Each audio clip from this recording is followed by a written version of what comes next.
Let's ride these, your storyteller with that fire in her eyes. A ride or die, dogs riding shotgun by her side. Moon rose with us through the dark of night.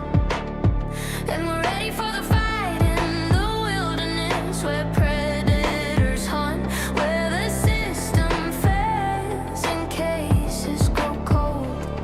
We're shining our light on the other side, on the stories that need to be told. Welcome to justice after dark, where cold cases never rest. Every name deserves to be heard, from the missing to the murdered, because even in darkness, justice needs a voice. Join the story, make some noise. Justice belongs to everyone. We bring it to light. Through cold case files where time stands still, Indigenous voices echo from the void. The forgotten names, we still remember them. We won't ignore any missing souls. Building bridges, breaking walls, answering justice's call. One community, one voice. In the darkness we rejoice, sharing stories left behind, every truth we can find.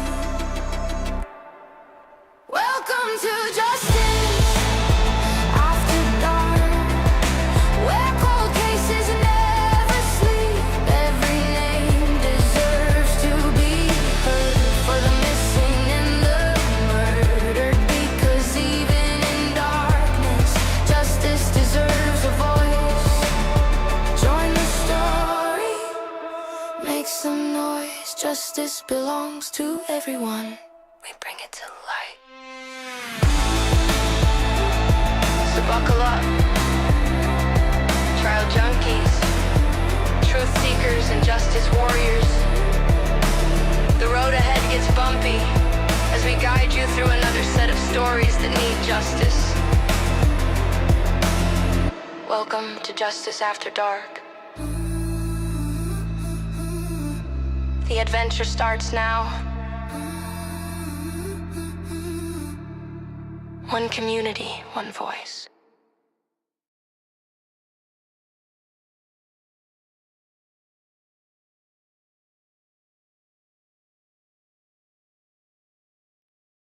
Live on the air, Trial Junkies United presents Justice After Dark with your host, the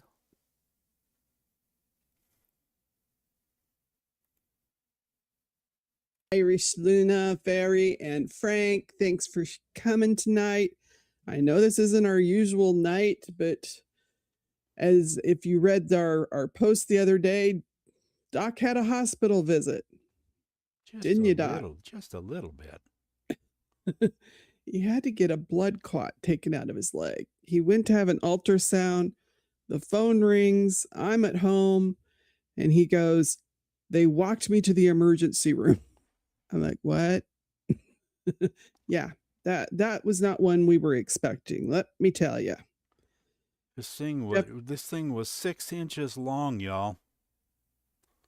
Yeah. So it was no fun. No. And I'm glad he's back with us, black together, so we can get on with our stories and our job here to tell the important things that are going on. Yeah, he was more well, they lost his phone too, but we found his phone. And he was more upset that he lost the picture of his blood clot than he was that he lost his phone. So that tells you how I got that back. Yeah, that shows you how disturbed he is. He's very disturbed. And in other words, it's called being disturbed.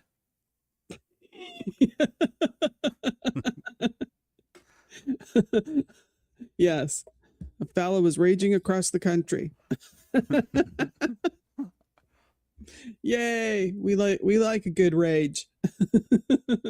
So, welcome to our trial junkies and our truth seekers and our justice warriors. I'm Z, your storyteller in the wilderness of injustice, with my ride or die doc, riding shotgun as we navigate the darkness where the predators hunt and the system fails. You ready to ride tonight, Doc? He's thinking about it. I'm here. I'm always here. Quit watching the cats. No, I got a minor problem here, so Okay, don't just keep on going. I will. We'll just keep going. But tonight we're going actually into Indian country, not as tourists, not as observers. We're going in as truth tellers. And tonight we'll tell a story about a system so broken, so tangled, so deliberately constructed against one group of people that killers, actual killers, get to walk free because of paperwork and jurisdiction. And who gets to decide who has the authority to pursue justice?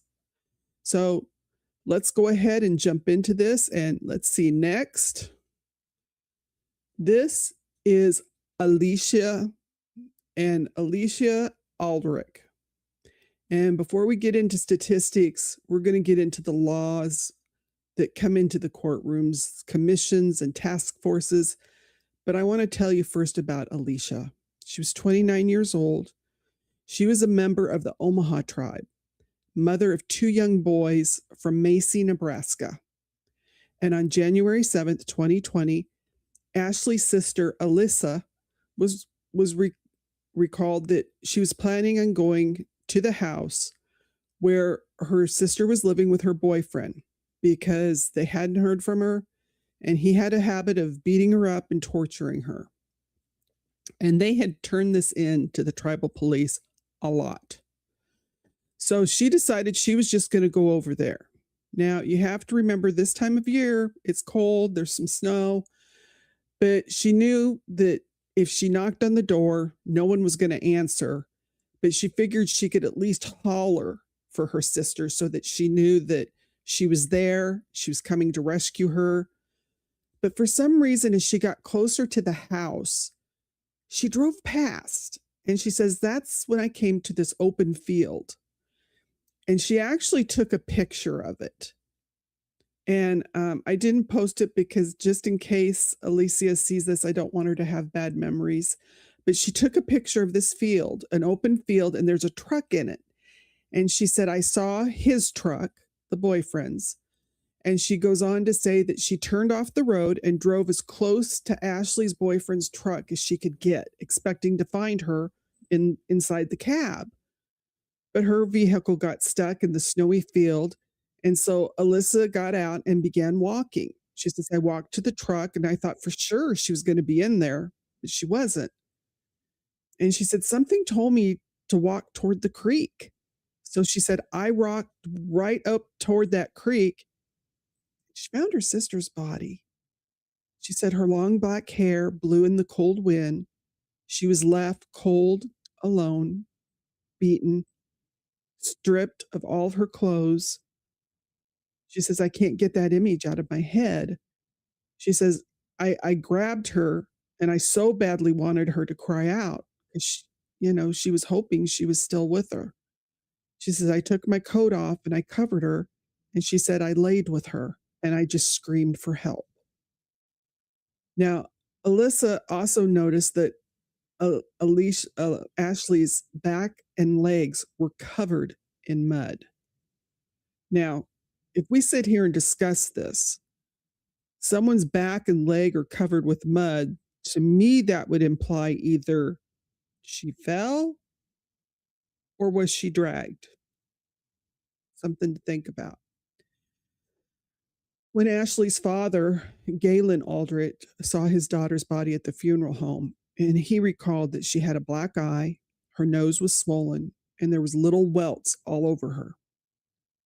But despite their concerns about Ashley's condition and the physical abuse that they had reported over and over on this boyfriend, her death certificate states that Ashley wandered off and died of hypothermia and acute alcohol toxicity.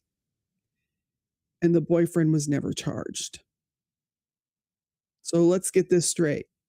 She's naked. She's beaten. She's alone. She's left in a field like she was nothing. And Ashley's mother, Tilly, went on Facebook that day and wrote, "He beat my daughter and left her in a field dead." Because this family had been reporting him to the tribal leaders and to law enforcement for years. Those people failed her, not her parents, but law enforcement and the tribal authority, because every single time, nothing was done. Now, the FBI ruled her manner of death accidental due to hypothermia and acute alcohol toxicity. Where have we heard that one before, guys? Next. For example, Ashley is one of 3 Indigenous women found dead in the month of January 2020. Next, the deaths of 16-year-old Selena Not Afraid on the Crow Reservation in Montana. Remember, we talked about her. She was found on January 20th, and on the 23rd, or the 23-year-old Jade Wagon from Wind River Reservation, Wyoming, found January 21st, were also ruled accidental. Hypothermia without an adequate explanation or investigation by any police. Because we do know that when someone gets hypothermia, they perhaps take their clothes off, right? But where were her clothes? She would have had to have been dressed. See, there are questions that apparently the FBI didn't bother asking. And the FBI agent went so far as to say there were no observable abrasions or mud on Ashley's feet, predicting Alyssa's recollection of her sister's body being covered in mud. So he didn't even get that right. And They it was don't like, ask the questions because they don't want the answers. exactly. And that's what her sister said, is they just wanted a quick closed case. Yep. Ashley's boyfriend has never been charged. Ashley father's, he's devastated because he saw her at the funeral home. He saw the condition she was in. Black eye, no welts all over her. And an FBI agent says there's no sign of assault before her death. I mean, come on, guys. She just wandered off? No. When the local news station actually asked the FBI for an interview about the case, they denied the request. The Omaha Nation Law Enforcement Agency of the tribe said they don't speak to the media. No arrests, no press conferences, no search parties, no justice. You know who did get the press conferences, search parties, and wall-to-wall national media coverage that same year? Gabby Petito. Now, I'm not saying that Gabby Petito didn't deserve that attention. She did. But I think every woman deserves that kind of attention. Next, I'm saying Ashlea Aldrich deserved it too. And she didn't get it because she was just a native girl, because she was from Macy, Nebraska, because the same system we're going to spend tonight exposing decided her life was worth less coverage, less urgency, less outrage. April Satchel took Ashley's story to a congressional hearing in June of 2020. And this is what she said. Right now, our lives don't matter. A non-native man can essay us and murder us. And as long as we don't know who that person is, the law right now does not protect us. What's going to make these people stop if no one is going after them? Please help my people. Lavelle Wells, president of the Big Elk Native American Center, said, "Show up, hear our voices. We have been in the shadows for a long time. And once you're in the shadows, you're not even thought about." Ashley left 2 baby boys who have had to grow up without their mom. Her sister says, "My heart is broken for her and her beautiful babies. She loved them and would do anything for them." She says, "I want justice for Ashlea. And so do we all, Alyssa. Next, her name was Ashlea Aldrich. Say her name. And here's the truth. Oh, we're not ready for him. I guess we sped up faster than I thought. And here's the truth that should break all of our hearts. Ashlea is not the exception. Ashlea's the rule. So let me show you exactly what I mean. And I'm going to give you some numbers. You know how I love my numbers. And so here we go. In 2016, now remember, 2016, we're in 2026. These are 10 years. These are old numbers. But you know how they do. They don't give us current stats. Nobody counts things anymore. In the year of 2016, there were 5,712 cases of missing and murdered Indigenous women and girls were reported in the United States. 5,712. And we know that number's not even accurate. Let's be honest. Homicide is the third leading cause of death among Indigenous women ages 10 to 24. The murder rate for women living on an Indian reservation is 10 times the national average in some counties. Overall, it is 2.8 times that of a white woman. The National Institute of Justice, the most comprehensive study ever conducted on this, found that more than 4 in 5 American, Indian, and Alaskan Native women, 84.3%, have experienced violence in their lifetime. 84.3%. More than 1 in 3 experienced violence in the past year. And these are old numbers. We know they have not gone down. Over 1.5 million Native women, over 730,000 in a single year. And it isn't just women. More than 4 in 5 Native men, 81.6%, have experienced violence in their lifetime too. This is an epidemic and it doesn't spare anybody. And you might ask, what about the two-spirit communities? Indigenous, LGBTQ plus people, 85% of American Native Indians and Alaskan Natives, they experience SA. 78% experience physical assault. They're the most marginalized within an already marginalized community, bearing the heaviest burden of all. Now, here's the part that should get your blood running cold.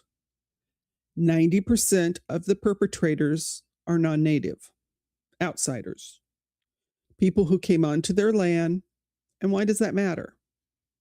You know, why does it matter who the perpetrator is? Wait, how many percent did you say? They say it's 96%, and this was in 2016. Yeah. You know, and that could be they're dating non-native men, just people coming onto the reservation, you know. So, but I'm going to tell you why this matters. And you're going to understand exactly how this system was built to fail these women, because it really was built to fail them.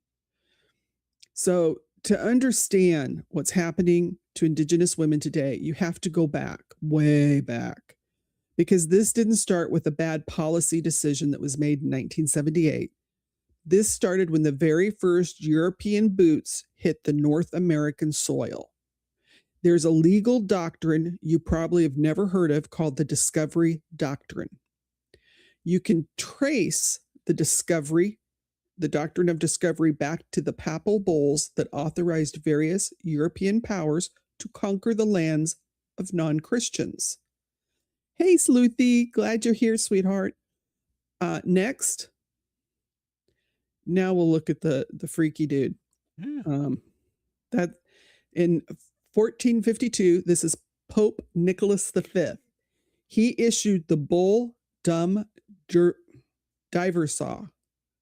I'm not going to get that right, which authorized King Alphonse V of Portugal to subjugate the Saracens and the pagans and any other unbelievers and enemies of Christ, and reduce their persons to perpetual servitude, to take their belongings, including land, to convert them to you and your use and your successors, the kings of Portugal. And this was used throughout history to basically just steal land. So in other words, I'm going to give you this permission to go and steal land and turn people into slaves. Sound familiar? Goodness. He kind of looks familiar. Well, you know, I'm trying to figure out who told these guys that being portrayed in side-eye view is a good look. I don't know. You know, just a thought. I mean, it popped in my head. I'm sorry. Yeah. I just noticed he's kind of orange. No. That's all I'm saying. Okay. Hey, Sleuthy just woke up. So let's go with our next picture. Now, the Supreme Court in 1823, because this is where they got that from. When the colonials hit the ground, they used those papal laws, the discovery law. So in 1823, the United States Supreme Court Chief Justice John Marshall, here he is in his little robe, upheld it in Johnson versus McIntosh. The doctrine held, and I want you to hear how insane this is, the European nations automatically acquired sovereignty and property rights over any land they discovered. Okay? Even if the indigenous people were already living on the land. And how did they justify it? By calling native people, and I'm reading this from the actual legal language here, infidels, heathens, and savages. People who lived on the land for thousands of years were declared less than human, so their land could be taken right away. They used derogatory terms to express their belief that native people were inferior. Sound familiar to anybody today? Like maybe what they're doing with migrants? Yeah. I mean, kind of fits. So this is their playbook. You know, you use derogatory terms, you make people feel lesser than, and you think that gives you the right to abuse them. So the violence that came with that conquest, sexual violence, were used as an explicit tool of conquest. It was deliberate, it was systematic, designed to break people down. When they would have wars with the native population, they would take everybody out, even the women and children. They would keep some of the young women and abuse them terribly. Then either they would then delete them or sell them so that they could be used to make money. I mean, this is really just how degrading what they did to the native population. And we have seen them in different countries during warfare use SA as a way to break people down, to break the women down, even men. Even here in the States, it's happening against the migrants, you guys. Talking about wanting, yeah, Sleuthy, there are those that do want, you know, it's kind of like, where are you going to put the natives? Because they were here first. But there are those people that think that, like anybody else, and that's why I keep telling everybody thinks right now, well, it's just the migrants. Nope. Eventually, they will come for all of us if you do not follow their playbook. If you are not one of them, nobody will be safe. So that's something to think about. Eventually, when they run out of them or the others, well, then who are they going to pick on? The others. Yeah. Do you go to their church? Do you not attend church? Do you not belong to their group? Do you not have the finances? Are you poor? You know, what excuse will they use next? And that's something people have to think about. And this is what doesn't get talked about a lot, is colonization didn't just bring violence from the outside. The violence, it was engineered to destroy the very structure that protected the people from violence within. Because their tribal ways of life and their traditions, the relationships, the kinship system, it was an entire society architecture that held communities together. It kept the women and children safe. And they dismantled this. They forced relocation. They forced sterilization on the women. There was racist child welfare policies where they ripped children away from families. Next, the residential schools, or prisons as I like to call them, was designed to destroy the cultural identity from childhood on. Remember, their motto was, kill the native, save the man. Some tribes were matriarchal. Well, those preachers and priests, they weren't going to let those little boys go under a matriarchal society. Oh no, that wasn't going to be allowed. And so they destroyed that. You don't have to talk to the women. You don't have to talk to your grandmothers, your aunties, your moms. So the very communities that had elevated and protected women were systematically stripped of that structure. And what does intergenerational trauma look like when it goes unaddressed for 200 years? It looks like depression. It looks like PTSD. It looks like deaths of despair driven by alcohol and drugs. It looks like people who were taught by the very system around them that their lives don't matter. And some of them tragically have internalized that lesson and begin to act accordingly toward each other. So for a group of people that before they really did not go after each other because they did look up to women, the truth matters more than comfort. They also learned to commit the crimes against their own people. And now I'm not condemning any of the Native people.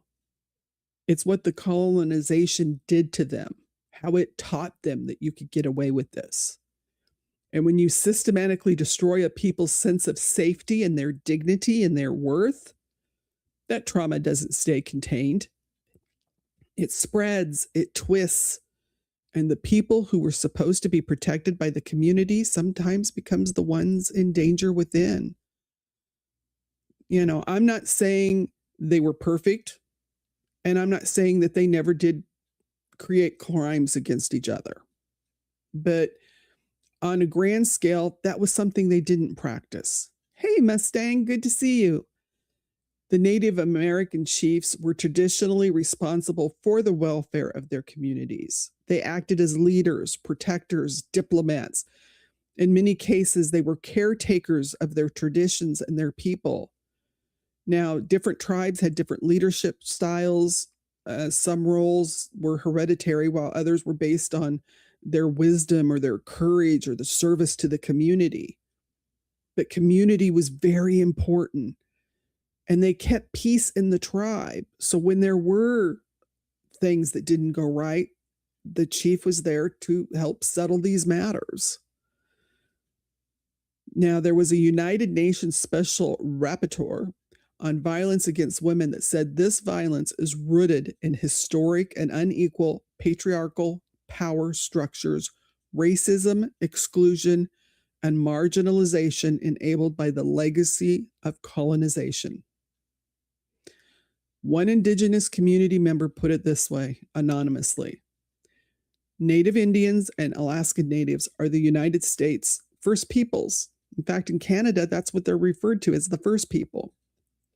But they're treated as second-class citizens, and they're forced to live in third world conditions. That lived experience passed down across generation increases the risk of depression, PTSD, and deaths of despair.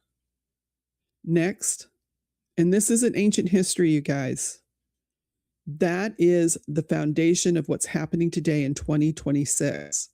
There who do not have access to one of the First Nations. He was talking about how bad the water was, that it was polluted. They couldn't drink it. So they had to, bring in water. And these are countries that should not be having people that have these kind of issues. Those are third world country issues, but they're happening in these countries. Now we're going to talk about how everything fails. The system that was built, whether by intention or neglect, allows people to kill Indigenous women and walk away. It starts with jurisdiction. Who has the legal authority to investigate and prosecute a crime? It's that simple. Next. In most of America, that's a very simple thing. A crime occurs, we call 911. Local law enforcement investigates. A prosecutor decides whether to press charges. But in Indian country, it's a maze. A deliberate, documented, deadly maze.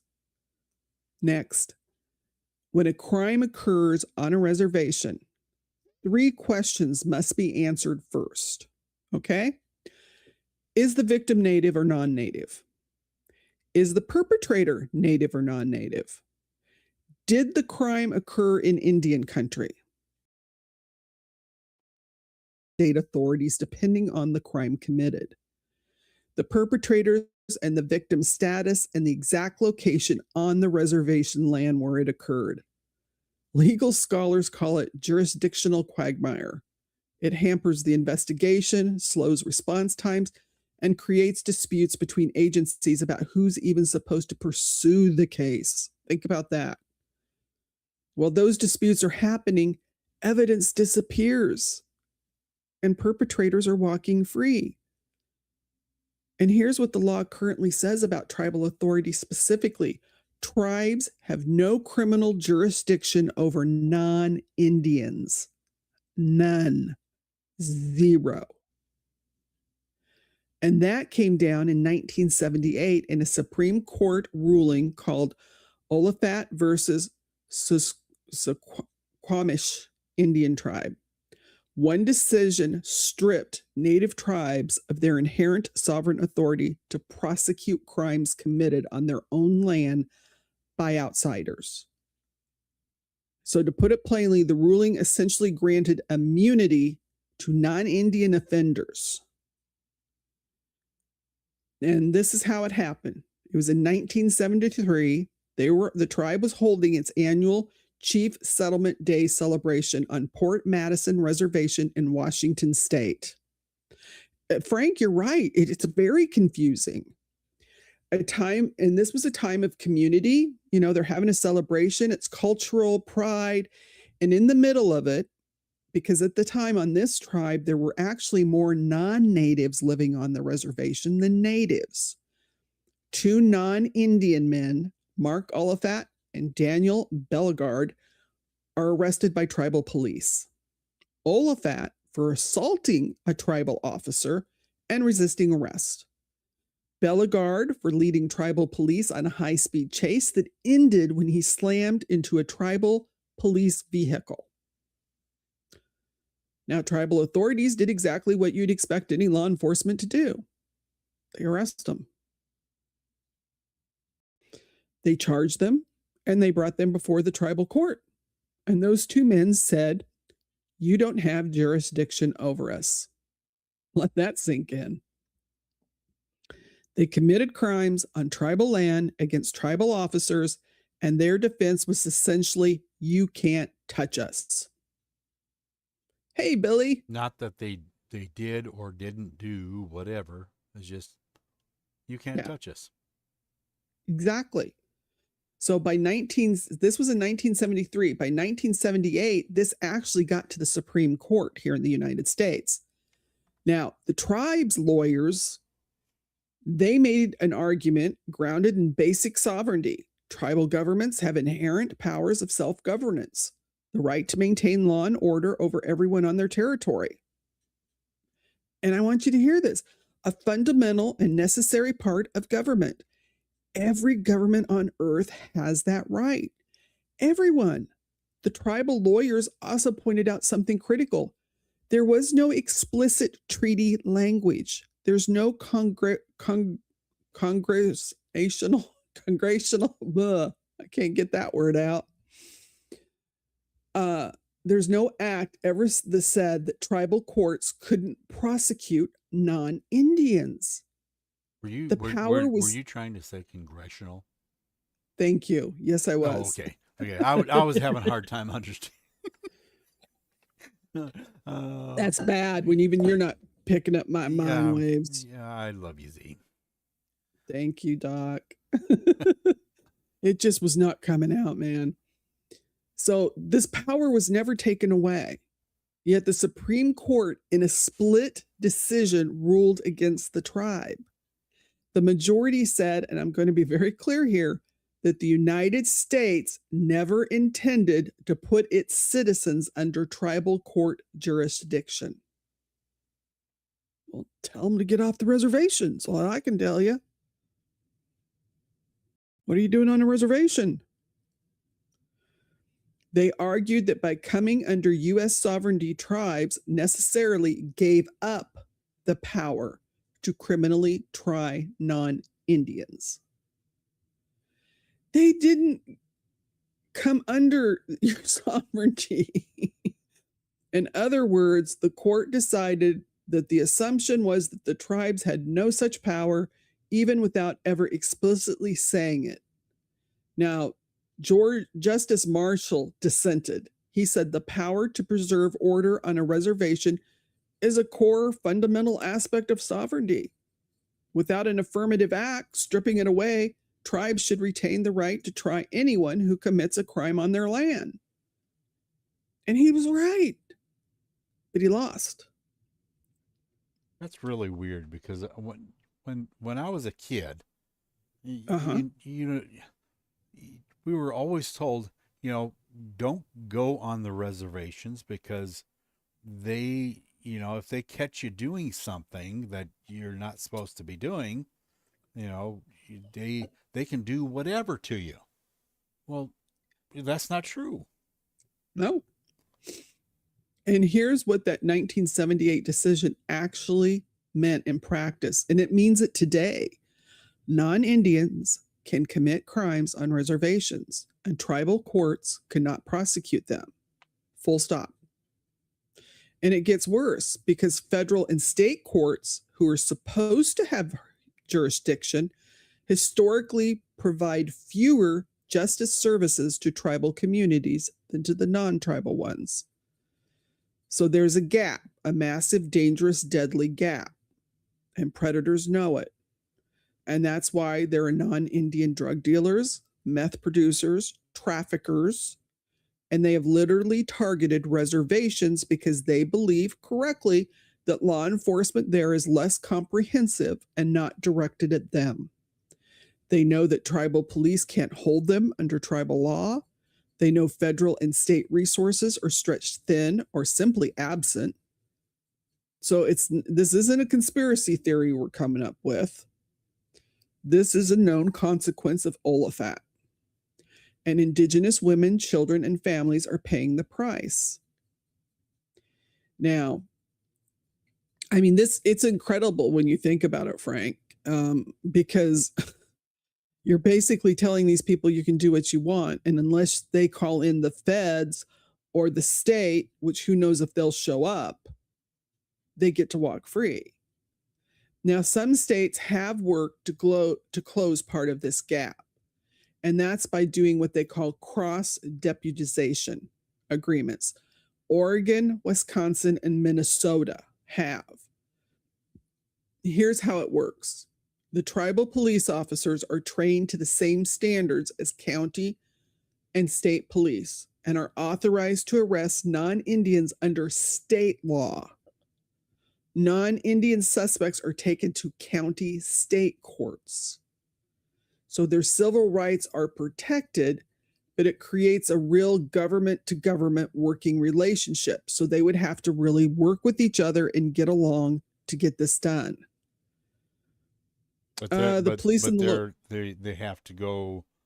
They're going to go to county or the state. The tribal doesn't have any jurisdiction at all.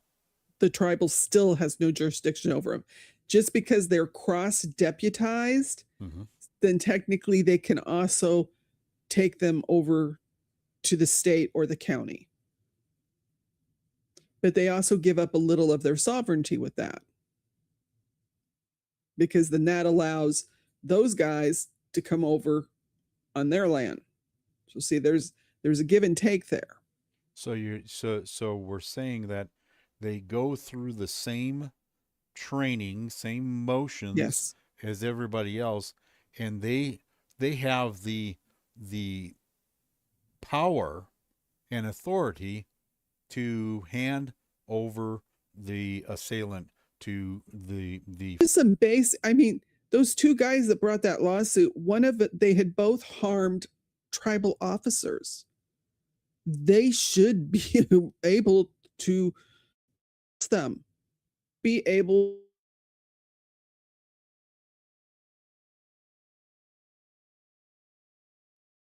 don't come on the reservation if you don't want to get caught up. And of course, this relationship with the, deputization thing, it's not perfect. Tribal law still doesn't apply. Limited. And it took 35 years to claw back even a portion of what Olafat stripped away. But here's the reality for the missing and murdered Indigenous peoples cases. For the full spectrum of violence happening on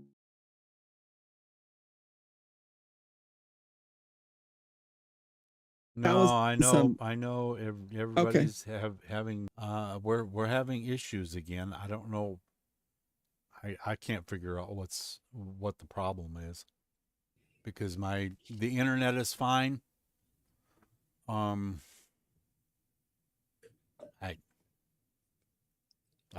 can't say for certain what it is right now.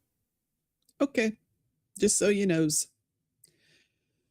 So, I mean, because one thing, if a crime is committed and it's a federal case, sometimes an FBI office is hundreds of miles away. So they might not show up right away. Who's going to transport a body? Who's going to collect evidence? And that's why evidence gets lost. Frank, you're right. Streaming platforms and YouTube are having a lot of issues lately. Yeah. Irish, I agree. One of the ways that we can break the silence that is by understanding the systems. We have to learn how these systems, the legal systems, work, how they were designed, whether intentionally or not, to leave Indigenous people without protection. Olafat in 1978, remember that name. Think about what that means in practice. A non-Indian man drives onto a reservation. He kills an Indigenous woman, and the tribal police are the first on the scene. They know what happened. They might even know who did it, but they cannot legally arrest, charge, or prosecute him. They have to call the FBI. And the FBI agents are maybe hundreds of miles away, who don't know the community, who don't have a relationship with the witnesses. They're already overworked, stretched thin across the country, getting fired continually by, Gnome the puppy killer. Or I guess, no, that would be by the little short dude that thinks he's so cool. And he's not. Among people who probably won't trust them to bring justice. Remember?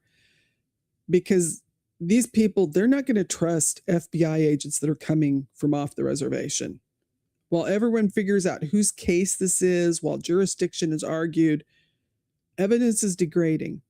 Witnesses are going quiet, time is passing, and justice dies. The Tribal Law and Order Act Commission said plainly in 2012, any delays, miscommunication, service gaps, unintentional or otherwise, threaten our public safety. The impact of federally imposed jurisdiction may likely increase crime. Their government's own commission said that the system was making things worse. Night, Frank. That was 2012, and it's now 2026. So let's say the FBI does show up. Let's say they investigate. What happens next? Well, the case would get referred to a U.S. Attorney's Office, a federal office, which decides whether to prosecute. In 2021, the U.S. Attorney's Office declined to prosecute 18% of all cases referred from Indian country. Of those declined, 7.9% were homicides.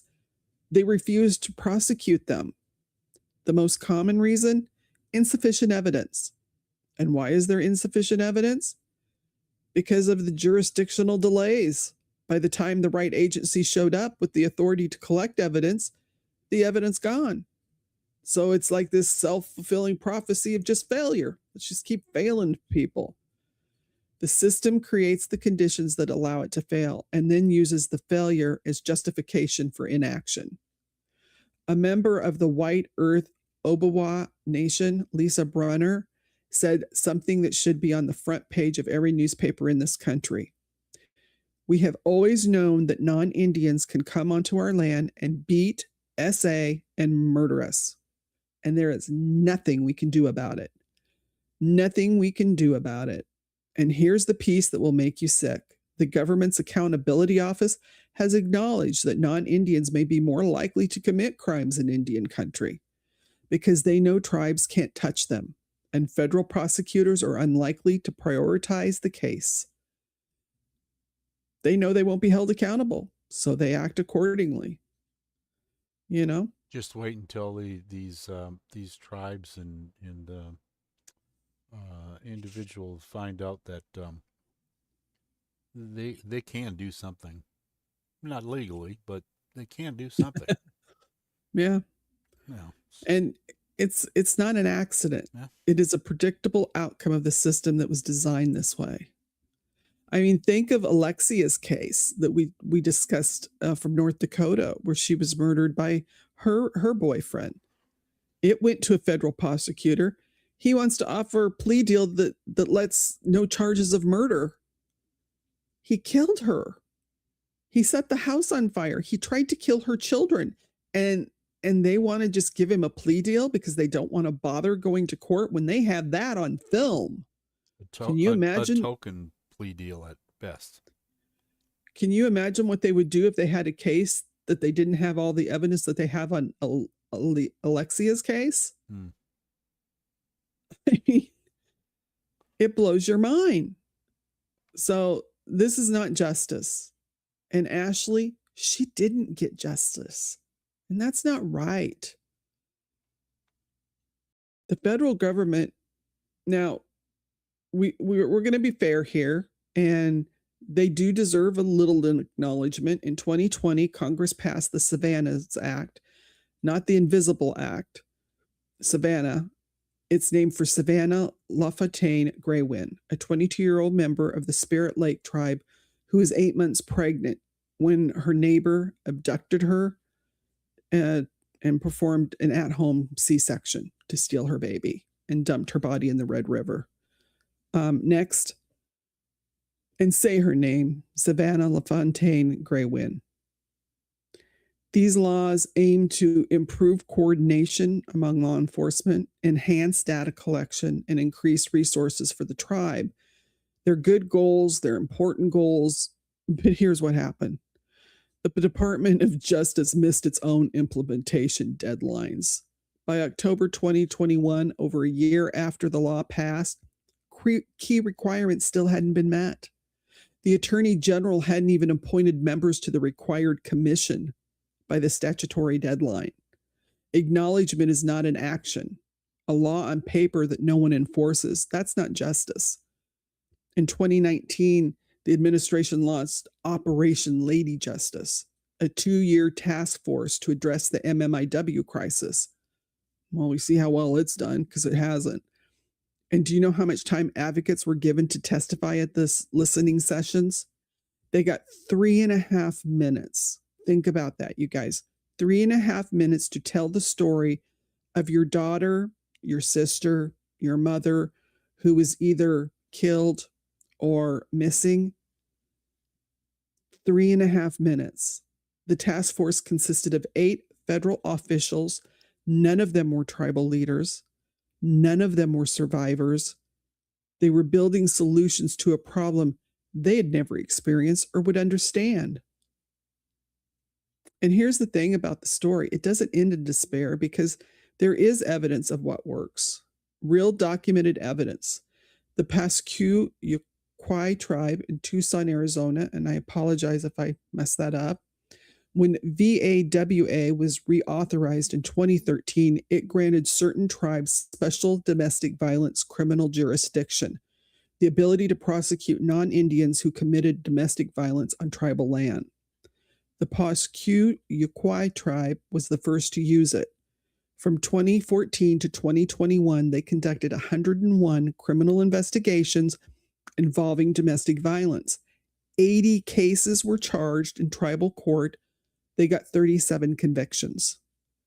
Crime that had previously gone unprosecuted, cases the federal government wasn't bothering to pursue, suddenly the tribal courts were delivering justice.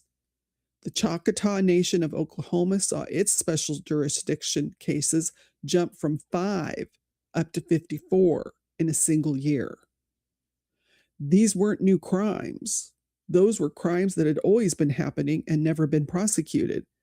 So there's proof of the concept. This is evidence that when you give the tribes the authority they need to protect their own people, they will use it. They fight for their community. But here's the limitation. That jurisdiction covers only domestic violence and a handful of other specific crimes. Murder's not included. Homicide by a non-Indian on tribal land, still outside tribal jurisdiction. That doesn't make sense. What's the solution? Legal scholars, tribal commissions, government accountability office, and survivor advocates have all reached the same conclusion.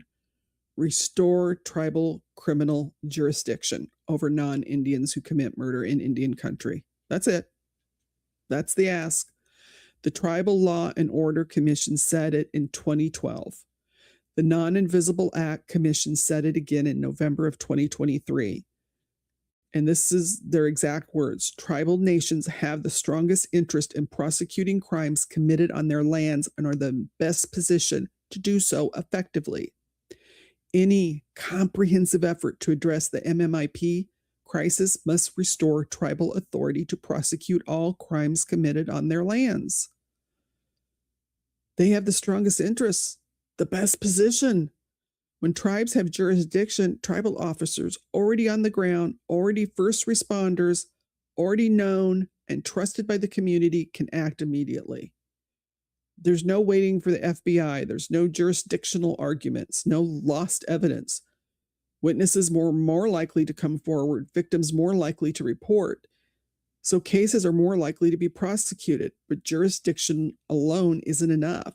The trauma of the colonization, the intergenerational wound that has turned some of that violence inward requires healing as well. And some of the the chairmans is what they're known as now, they need to stand up and protect their people from even their own people. They need to make sure that proper sentences are carried out even against their own. And I'm thinking of Alyssa. They should be going to court with her family to make sure that that lowlife that took her life pays. Because he's not safe. We talked about how dangerous he was. You know, how he's harmed other women. It was just a matter of time before he took it all the way that he did with Lexi. So they need to protect their people, the women and the children. So culturally informed interventions, funding for tribal programs, resources that actually reach the community without broadband internet. A lot of these reservations don't even have internet, you guys. Real investment, not task forces, not listening sessions with 3.5 minutes per family. They need investment, sustained, accountable, meaningful. And I think of Ashlea Aldrich. Her family reported the violence for years. If tribal authorities had the jurisdiction to act, if they hadn't been stripped of their power to protect their own people, maybe her sister wouldn't have found her sister in that creek that day. Maybe those two little boys would still have their mama. And that's what we're fighting. This is whom we are fighting for. The evidence is there, the recommendations are there, and the path is clear. The federal government just has to walk it. And those are the important things. And it helps to kind of understand how confusing this all gets with jurisdictional issues. I know it's kind of boring, but it helps us really understand MMIP cases a whole lot better. Let's go and look at some missing people. So let me see the next picture, Doc. Remember, when you're out and about, put the cell phone down, stay alert. You could save a life. We know that there are people, they might leave voluntarily and then they get into a place that they can't get home. We also know trafficking is real, and these cases are happening everywhere. So trust your instincts. If you notice someone or see something suspicious, contact authorities immediately. Don't wait for someone else. Your vigilance can save a life, and that's what's important. So our first person here is Aaron Mark Bradley. And he is 69 years old. He's been missing for 6 months. And this case really kind of touches my heart because it kind of reminds me of, Mrs. Guthrie, which everyone is, Savannah's mother, that everyone's paying attention to. And these cases aren't getting the attention. Not that we don't want Savannah's mother to come home and she shouldn't get the attention, but all these people need the attention. He was gone missing on September 6th, 2025 from Shanto, Arizona at the Shanto Marketplace on the Navajo Nation Reservation. He has gray-white hair. His eyes are brown.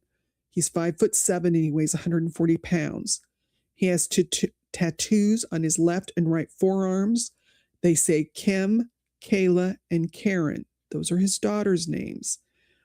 He has at times needed to use a cane. He wears prescription glasses. He usually wears hearing aids, but they got left behind.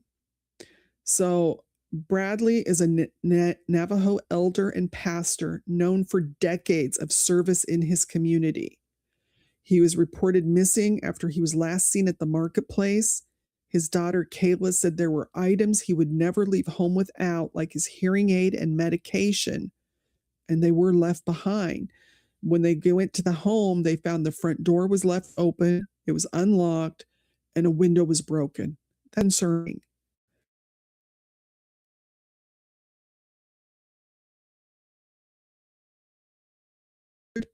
Or the FBI at 505-889-1300.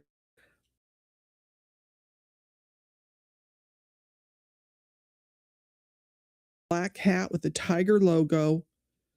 Contact the Albuquerque Police Department at 505-242-2677. I don't know why we don't have a picture. This one really got to me. And our next picture, this is Alyssa? Alyssa Jade Mace. Okay. She's only 17 years old. She's been missing since September 26th of 2025 from Albuquerque, New Mexico. She has brown eyes, black hair, 5'4", weighs 135 pounds. She was last seen wearing blue jeans and a black t-shirt with the word deranged on it and balloons on it. Albuquerque Police Department at 505-242-2677. Okay, so next. So let's remember Ashlea Aldrich and say her name. I mean, this poor girl, she didn't get justice. And it doesn't look like she's going to get justice, and it's not fair to her and her family and her children. We have to do what we can to protect the people that are vulnerable. Next, so remember, every killer depends on your silence. Every abuser, please don't give it to them. And it wasn't a mannequin. It never is. And next, and somebody always knows something out there. Someone always does. Next, and our motto is silence is betrayal. If you have any tips on tonight's cases, please contact the law enforcement agencies. Doc's going to post things. He's got our link tree. I know this was an unusual night for us, you guys, because Doc was in the hospital. We took Thursday off. We will be back Sunday. If you got a story for us, reach out to us at trialjunkiesunited@gmail.com. Every Thursday, we do our MMIP cases. Sundays, we do all different kinds of cases. We will be doing more Epstein cases because I'm very interested in doing more research on Zorro Ranch because it is in New Mexico. As you can see, I did New Mexico cases, missing cases, because I am concerned. There is a letter in the Epstein files of a girl that says that she was a native girl that was taken to the ranch. So it hasn't been confirmed. It was reported to the FBI, or it is a report that someone took. So I want to do some more research on that because that's just, it's spooky. But I know everybody's kind of overwhelmed with Epstein. We can't let it die down. We have to keep focused on it. But there's also other cases and other situations we have to keep focused on. I know we have some big trials going on right now. The chick from Utah, Corey, and then the man that his son, I think it was the Florida case, where his son was one of those school people that go in there and delete students. So there are some big cases. The Alexander brothers, it's still going.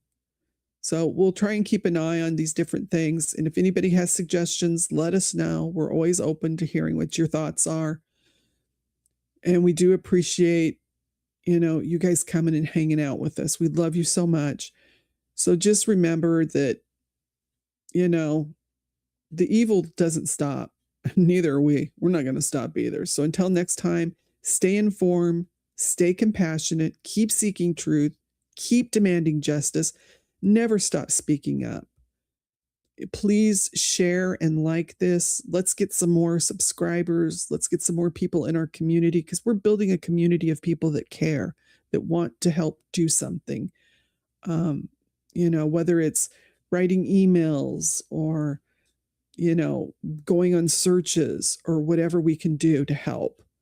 So we love you all. We're going to see you on Sunday. And we have I just go ahead, I just wanted to let everybody know that I am desperately trying to figure out what is causing our drop frames like crazy. It's just it's bewildering to me because it was working so well for the last few months, and now we can't get through a show without buffering and so. But we are trying to find out what the problem is. I know you're working hard on it, Doc. And we'll keep doing it. We're going to keep chugging along here. And we love you guys so much. And we appreciate you guys coming and hanging with us. Thoughts left my head. It's one of those nights. See, it's Friday night. Usually this is my day I veg out. So I'm kind of like, but this was, I wanted to tell Ashley's story. And I wanted to really talk about the jurisdictional issues because I think it's important. We got to know the laws. Sometimes they can be boring, but we try to make it as exciting as we can by funny pictures. So we love you all. And we're going to see you on Sunday. We got an ending song. I hope it touches your heart, but we love you and show up on Thursday. Ciao.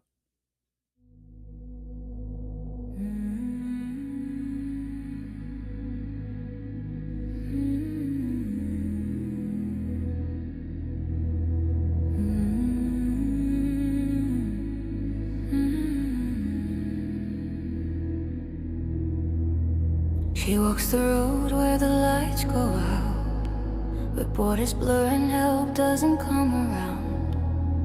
On land they promised but never kept. Her name goes missing, her case goes left. They say call the law, but the law doesn't stay.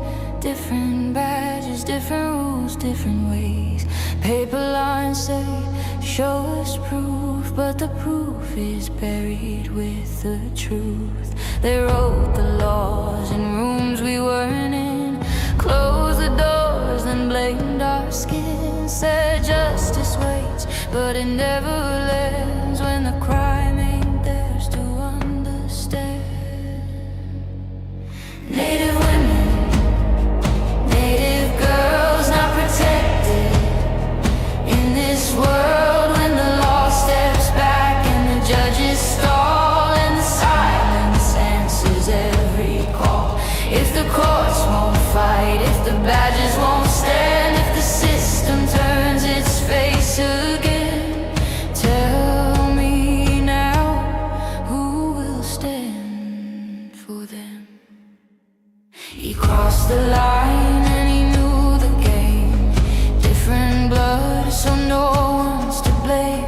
Hands tied by an old ruling. Let him walk free, let his story go cold. They say federal, state, not ours today. Pass the file, pass the pain away, while the clock keeps counting the dead and gone. Another sister doesn't make it home. They call it law, but it doesn't defend. It bends for power, breaks for men. Justice delayed is justice denied, and she's been waiting all her life. Native women, native girls not protected in this world when the law steps back and the judges stall and the silence answers every call. If the courts won't fight, if the badges won't stand, if the system turns its face again, tell me now, who will stand for them? Who answers when the call gets dropped? Who counts the cases the system lost? Who protects her when the law says no? When the badge turns back, where does she go? This ain't broken, it was built this way. Native women, native girls still standing in a stolen world. If the law won't guard, if the courts won't see, then we'll be the voice they tried to bury. If the judges hide, if the badges run, we will stand till justice comes. And when the ones who swore to serve and save turn their backs across the line they gave, say her name, hold the line. If they won't protect her, we will this time. Not invisible, not expendable, not alone. We see you, we hear you, we stand. Voices soft and echoes linking down.